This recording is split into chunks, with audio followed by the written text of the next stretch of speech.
Chapter 1. Josephine Kline woke up in the morning like every fifth grader. She took a shower and brushed her teeth, like most other kids. She got dressed for school and ate breakfast, like pretty much every other kid she knew. But Jo's life was different from everyone else. Josephine didn't live in a normal house. She lived in the big house, one of the most famous buildings in the world, where tourists took photos, celebrities came to visit, and lots of political business took place. It was a cool place for sure, but to Jo, the big house didn't feel like a home. Heading to breakfast, Jo walked down a wide spiral staircase and through the wide hall of the East Wing, passing giant paintings of men in gray wigs and tall top hats. There was even one with yellow hair and orange skin. The final portrait was her mom, wearing one of her usual wide-brimmed hats and looking way too serious. Josephine didn't like this picture. She liked the person that her mother used to be.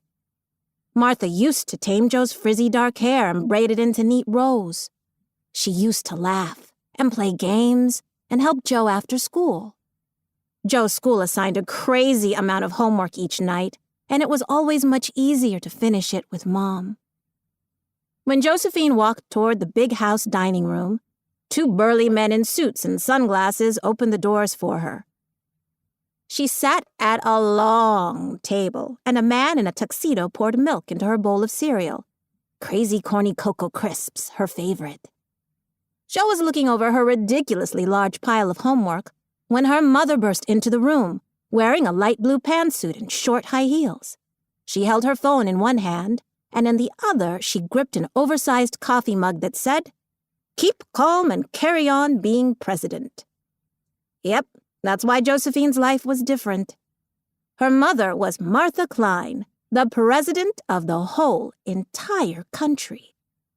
And right now, Jo's mother was definitely not keeping calm. She was never calm nowadays, and Jo didn't understand why. Being president looked like the easiest job in the world. Tell people what to do, and they did it. What could be so hard? "Ah, no!" Martha squawked. She sounded more like a horse chicken than the president of the country. Josephine easily guessed the next thing she was going to say because she said it about 10 times a day. "Why is this happening?" Jo crowed at the exact same time as her mother. Josephine was proud of the fact that she could sound exactly like her mom, too. Better than any of the comedians on TV. Right then, Mr. Black, the vice president, walked into the dining room. This was always sure to ruin Josephine's breakfast. He was at Martha's side all day, every day. He looked a bit like a movie star, with piercing blue eyes and thick black and silver hair, but his white tooth smile was totally fake. Jo imagined that if he ever stuck his tongue out, it'd be split in two like a snake.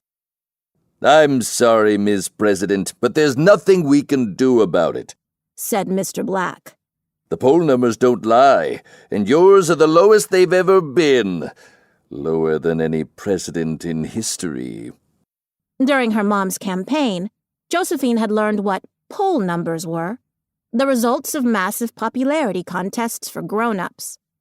It was like if your class at school had to decide how much they liked a single class member, but instead of 20 or 30 kids, it was the whole country agreeing that Jo's mother was completely, utterly, hugely uncool. Unfortunately for Martha, she had a real habit of embarrassing herself. Yesterday, while sharing pastries with the German Chancellor, Frau Sauer, Martha wound up with a blob of donut cream on the end of her nose. It was all over the internet, meaning that no one talked about the great ideas that Martha had discussed, only the donut incident. Martha threw herself into a chair. "Bad morning, Mom?" Jo's mother ignored Josephine's question and turned to Mr. Black again. "What's on my schedule for today?" she asked, taking another glug of coffee. Mr. Black's eyes squinted at the ever-present tablet in front of him. "It's an important day, Ms. President," he said. It's the 1-year anniversary of you taking office, and your first engagement is addressing the students at Capital City Middle School. Josephine was excited. That's my school, Mom. Once again, her mother didn't hear. And after that?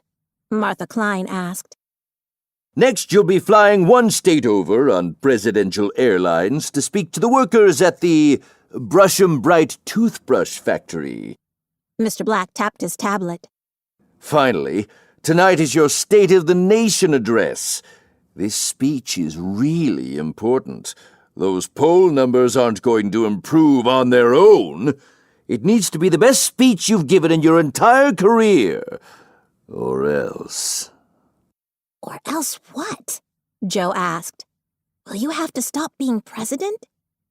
Don't worry, honey. Everything will be fine, Martha said, patting her daughter on the arm. Joe almost wished that her mom would stop being president. She wanted her mom to laugh and smile again and help her with her homework. Martha's presidential polls weren't the only things that were falling. Joe's math scores weren't looking so great either. Martha turned to look at the breakfast in front of her. Mr. Black, what's this? Where's my usual poached egg and toast? Since this is such an important day, I thought you should try a tidier alternative, Mr. Black told her. We can't risk you spilling egg yolk on your blouse and having all the news organizations from Topeka to Timbuktu laughing at you again. Chewing on her cereal, Josephine grumbled. Mr. Black pointed these things out all the time, even when he didn't need to. I prepared this special granola myself, Mr. Black continued. It's filled with superfoods, pumpkin seeds, sunflower seeds, chia seeds, even some bird seed for good measure. Bird seed? Josephine wondered. That sounded strange. Her mother was already squawking like a chicken that morning. She didn't need to sprout feathers and fly. Martha thanked Mr. Black and spooned some of the granola into her mouth. I'm lucky to have such a loyal vice president, she said as she chewed. I don't know what I'd do without you. A few seeds sprayed out of Martha's mouth as she spoke. Josephine was happy there weren't any TV cameras around to see it. Mr. Black nodded, but Josephine didn't like the half grin, half sneer on his face, especially when he turned to Joe and said, Have you done your homework yet? How about you run upstairs and get your things? Those were things that her mother was supposed to say. Joe got up from the table. She thanked the kitchen staff and said, Bye, Mom. Have a good day, honey, her mother replied, turning to her phone again with a frown. Josephine dragged herself up the spiral staircase and walked to her room. She shoved her homework into her backpack. It barely fit, and was zipping it up when, a few moments later, something whizzed by her open door. It was a bolt of light blue in heels rushing down the hall with groans coming out of her mouth and gurgles coming from somewhere else in her body.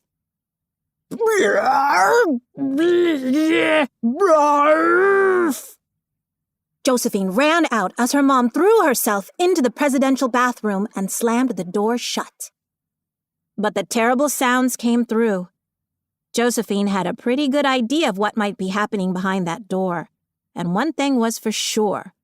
It did not sound tidy.